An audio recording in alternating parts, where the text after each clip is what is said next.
Hello, and welcome to Indiana Innovates, presented by Media Fuel, your monthly roundup of what's in Indiana tech. I'm Jennifer Hallowell, Executive Director of the Indiana Technology and Innovation Association. Today, my guest host is Juliana Casavan, Director of Operations at Matchbox Co-working Studio in Lafayette. Thanks for joining us, Juliana. Thanks, Jennifer. Glad to be here. Juliana is the co-chair of ITIA's Equity Policy Committee, which focuses on improving diversity, inclusion, and equity in Indiana's tech ecosystem. We're excited to have Juliana with us today for a very special episode of Indiana Innovates. That's right, Jen.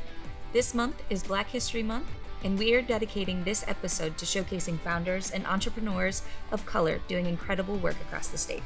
So let's just get started with what's in the news in Indiana tech today.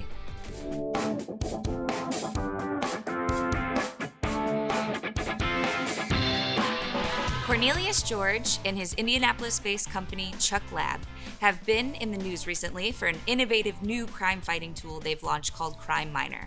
Cornelius, can you tell us about your product and what it is? Sure.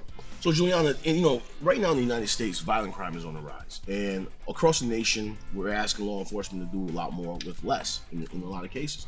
And, over the years, a valuable tool, a valuable asset that law enforcement has always had at their disposal has been these audio or video files, right? So you're thinking about jail phone calls, body cam footage, interviews, all of these different assets that they have. And unfortunately, though, with the lack of resources, they're not able to process all of that, right? So you're talking about, in some jails, they have 850 hours of jail phone calls per day. And on these calls and in these interviews, there's valuable evidence that can help solve crime, that can help save lives, that can help exonerate some folks that are innocent, right? But without the ability to process these, today they have to do it manually. So that means that they have to spend hours and hours listening to or watching these videos, and some of them have nothing on them that's important. So they're looking for the proverbial needle inside of the haystack, right?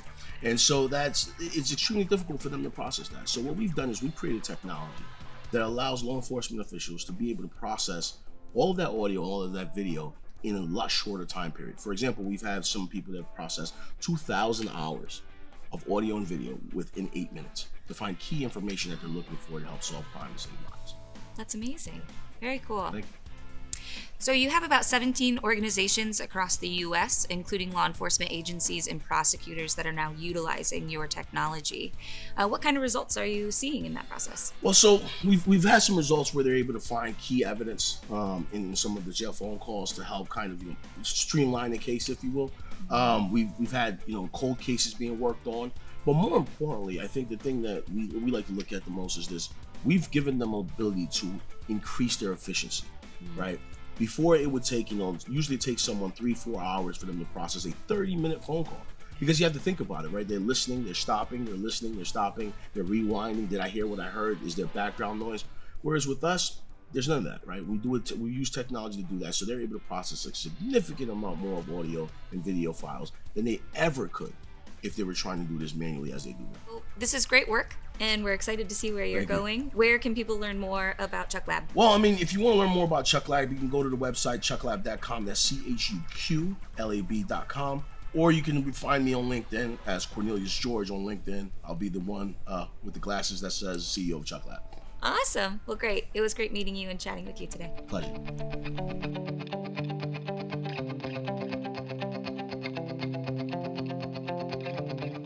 For our Around Indiana segment, I'm joined by Alicia McKoy, founder and CEO of PeakMind, located in Carmel. PeakMind is a well-being technology that empowers companies and their staff to create a healthier work culture for employees. Alicia and her company were named on the Forbes 2020 list of rising startups to watch with diverse founders. Alicia, tell us about your company and the tech solution that you offer. PeakMind is a mental well-being platform solving for stress. Who isn't stressed these days? But even more importantly, chronically stressed.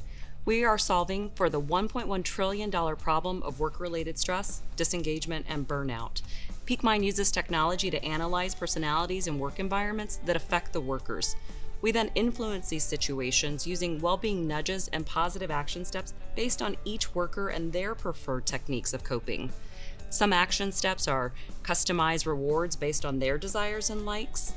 Certain office comforts aim to better accommodate the whole human, and communication suggestions to empower all employees to thrive and better communicate in their way of communicating.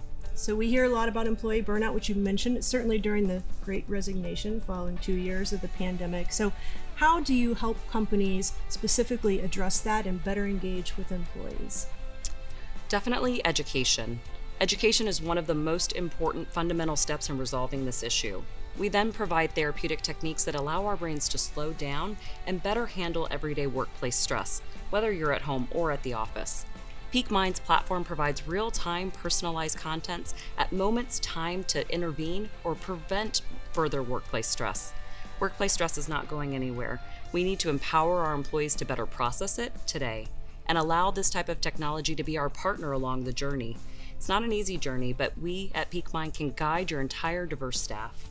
So how can companies who may want to engage with your platform learn more? Definitely our website, joinpeakmind.com, is the best source of information if you are ready to offer well-being resources to your employees, and we're always happy to do a demo. Awesome. Thank you, Alicia, so much for joining us. Thanks for having us.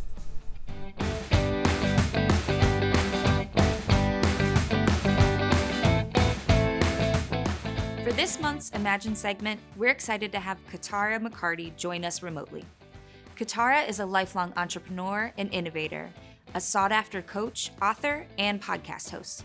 She is also the founder of the Exhale app, which is the first emotional well-being app designed specifically for Black, Indigenous, and women of color. Katara, tell us about your app and what makes it unique. Well, our app is, I'm super passionate about my app, Exhale. I launched it last year, in 2020. Gosh, I keep forgetting, we're in 2022. But I launched in 2020 in response to what was happening in the Black community around COVID, impacting the community disproportionately, and also George Floyd being murdered, Breonna Taylor, Ahmaud Arbery. We saw that play out in our news feed, our news cycle. And for Black people and people of color, that brought a whole nother level of trauma and anxiety and stress to us. And so I was asking the question, how can I help my community? And as I was asking that question, the idea for the app came. And so I got down in my basement and I started writing meditations and really wanting to provide a resource for specifically Black women and women of color who are some of the most marginalized in our society, to help them reduce the impact and effects that racism and systems of oppression have on us. How did you turn your idea for this app into reality? Wow, what a question. Well, I'm not a tech person. I don't have a background in tech. I'll be 50 this year, and I still have to ask my daughters to help me with tech stuff. So I did a lot of research. I told my husband, my daughters are both in their 20s. I pulled them into the conversation. And, my husband and I have been entrepreneurs our whole adult life. And something that we're really good at is we can capture our why, like our passion, why we want to do something, and we'll figure out the what. We'll figure out how. We'll figure out how to get it to market. We'll figure it out. And so because I was so passionate about getting this resource into the hands of Black women and women of color, we just actually started Googling, like, how do you do this? How do you make an app come to life?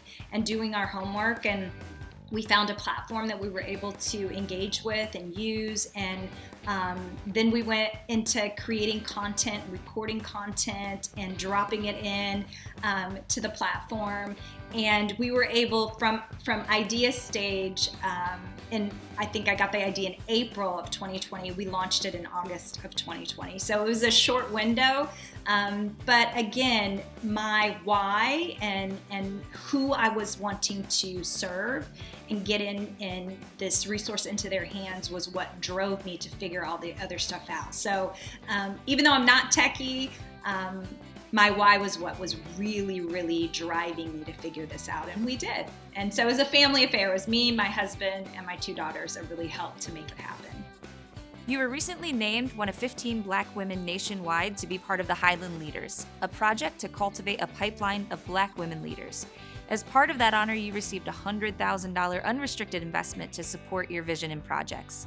Can you give us a preview of your plans for that investment and what we might see from you next? Yeah, I mean, this investment, first of all, is phenomenal. I feel so honored to be chosen. I think there were 100 women across the country that were nominated. And so I was one of 15, which is just, I still am like, this is so cool. This is so cool. What's great about being a part of the cohort is that we get the investment, the unrestricted capital, and we also get support through mentorship, coaching, and just with the other members of the group. So I'm really looking forward to building community and really supporting each other. The $100,000, we plan to build 2.0 of Exhale app. So right now, Exhale app is in the Apple App Store and in Google Play. It's free to download and free to use. What we want to do is expand the app. We want to put additional resources in the app. We want to be updating, putting new and fresh content out on a regular basis. And so we're going to be doing that. So we're going to move to a freemium model where we'll have there'll be content that will be free always. But we will also have some content that is paid where people, if they want to engage in more meditations, more breathwork techniques, more coaching talks, they can unlock it. And so we're going to be working with a development firm to build out 2.0, and that's where the investment's going to go. It's going to go right back into the women that I'm hoping to provide these well-being resources to. We want to expand the app. So really excited about that. We're hoping to launch that hopefully Q3 of this year.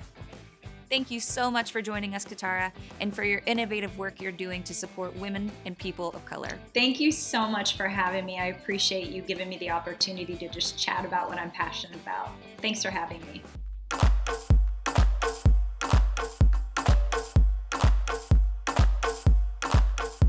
For this month's policy initiative, we're joined remotely by Indiana's first ever Chief Equity, Inclusion, and Opportunity Officer, Karrah Herring.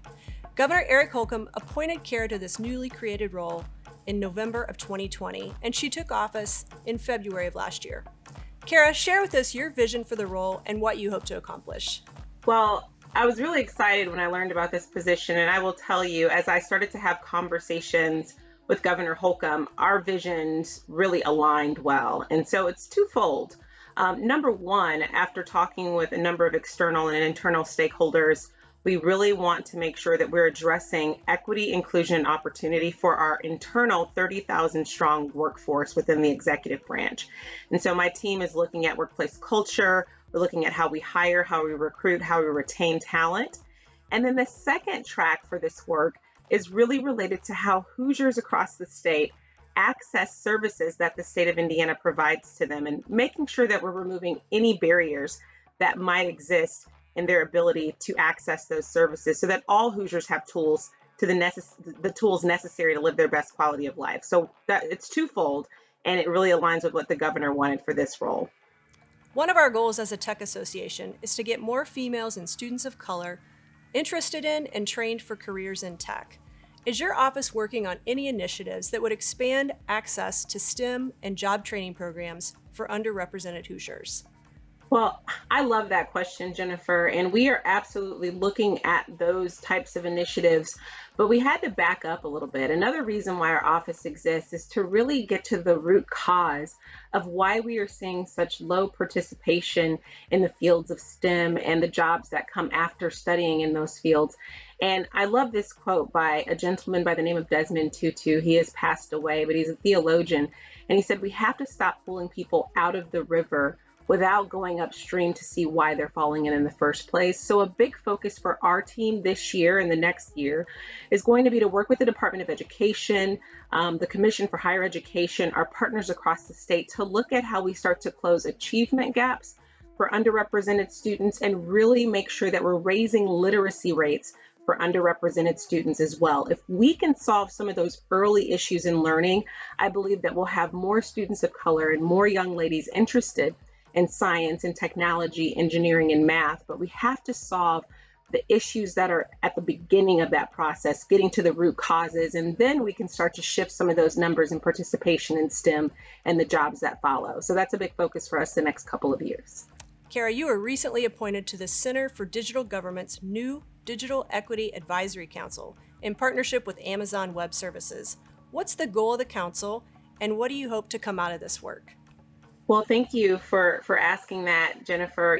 There's a couple of things that the council is going to be looking at around digital equity, looking at the digital divide, looking at how we can create opportunities for underrepresented populations who don't have access to technology to really live their best quality of life, whether we do that through changing the services maybe that Amazon offers and making recommendations there, or looking at new policy recommendations at the state and the federal level.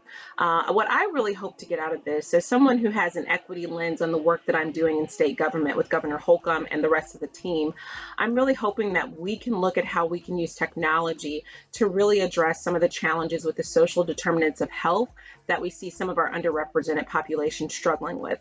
Specifically, I'm probably going to ask the group to dig into how we can look at food scarcity, food deserts, and food swamps across the state. Because this is a partnership with Amazon Services, as someone who utilizes Amazon to order all types of things, food included, through Whole Foods and a number of other organizations, I think it would be great if we can figure out how to partner and marry the private sector with the public sector to really start to address those food deserts and food swamps that we see in different neighborhoods through food ordering services or whatever that might look like, and maybe some policy changes. So I'm really excited about that group and looking forward to what we'll be able to dig into. Thank you for joining us, Karrah, and for your service to the state. Jennifer, thank you so much for having me. Thank you to the Indiana Technology and Innovation Association. This has been fun. Hopefully we'll get to do it again. I can update you on the new council that I'm serving on and give you guys an update. So thank you so much.